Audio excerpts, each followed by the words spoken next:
Estamos aqui na Ilha da Madeira, E adivinha o que a gente encontrou no meio do caminho? no meio da estrada.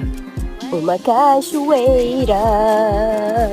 Cascata dos Anjos. É uma das quedas d'água mais impressionantes da região. Situa-se na costa norte da ilha, no Sítio dos Anjos, na Ponta do Sol. De acordo com a lenda, o seu nome Cascata dos Anjos se dá por um grupo de anjos que desceu do céu e pousou na ilha atraídos pela sua beleza.